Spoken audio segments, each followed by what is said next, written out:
एक छोटे से गांव में आदित्य नाम का एक युवा लड़का रहता था। वह हमेशा खुद को कमजोर और असफल मानता था। चाहे पढ़ाई हो, खेल हो या कोई अन्य काम, वह हर चीज में खुद को दूसरों से कमतर समझता था। उसका आत्मविश्वास बहुत ही कमजोर था और वह हमेशा सोचता था कि उसकी किस्मत खराब है।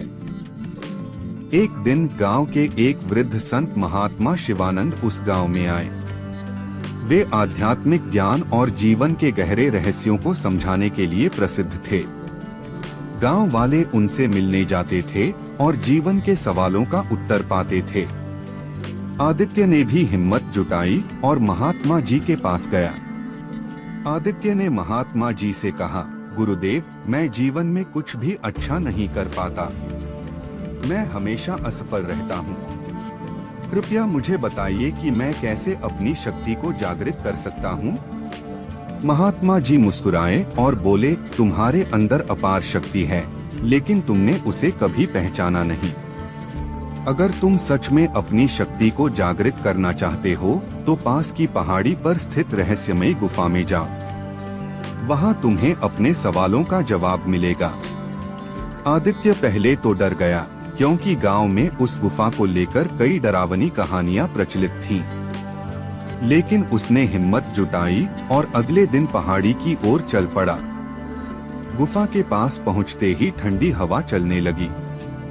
अंदर अंधेरा था और डरावनी आवाजें आ रही थीं। आदित्य का दिल तेजी से धड़कने लगा।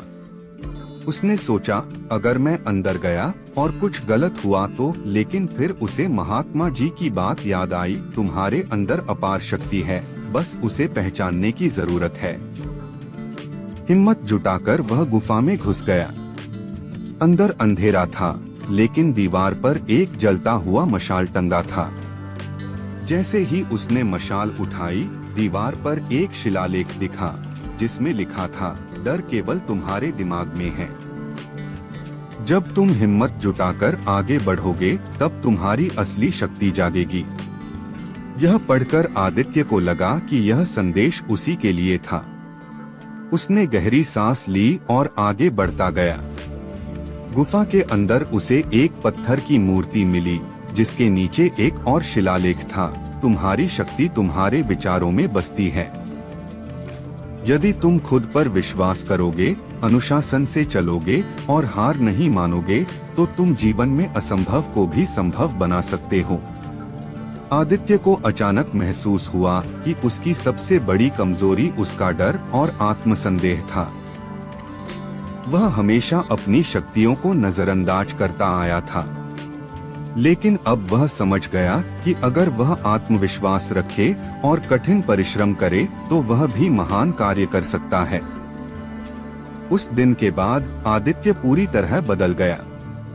उसने पढ़ाई में ध्यान देना शुरू किया, नियमित रूप से व्यायाम करने लगा और नकारात्मक विचारों से खुद को दूर रखा। धीरे धीरे वह पढ़ाई में अव्वल आने लगा और खेलकूद में भी उत्कृष्ट प्रदर्शन करने लगा। कुछ वर्षों बाद वही आदित्य जिसने कभी खुद को असफल समझा था, गांव का सबसे तेज धावक बन गया। उसने कई प्रतियोगिताएं जीती और पूरे राज्य में उसका नाम प्रसिद्ध हो गया। जब वह महात्मा शिवानंद से दोबारा मिला, तो उन्होंने मुस्कुराकर कहा, देखा, तुम में हमेशा से ही शक्ति थी, बस तुम्हें उसे पहचानने की जरूरत थी। डर केवल हमारे मन में होता है। जब हम उसका सामना करते हैं, तब हमें अपनी असली शक्ति का एहसास होता है। आत्मविश्वास, अनुशासन और निरंतर प्रयास से हम असंभव को भी संभव बना सकते हैं। हमारी असली शक्ति हमारे विचारों में होती है। अगर हम खुद को मजबूत माने, तो हम वाकई में मजबूत बन सकते हैं। जीवन में हर व्यक्ति के अंदर अद्भुत शक्ति होती है, बस उसे सही दिशा में जागृत करने की जरूरत है। इस प्रकार आदित्य की तरह अगर हम भी अपनी कमजोरियों को पहचानकर उन पर काम करें, तो हम अपनी सोई हुई शक्ति को जगा सकते हैं और जीवन में असाधारण ऊंचाइयां हासिल कर सकते हैं।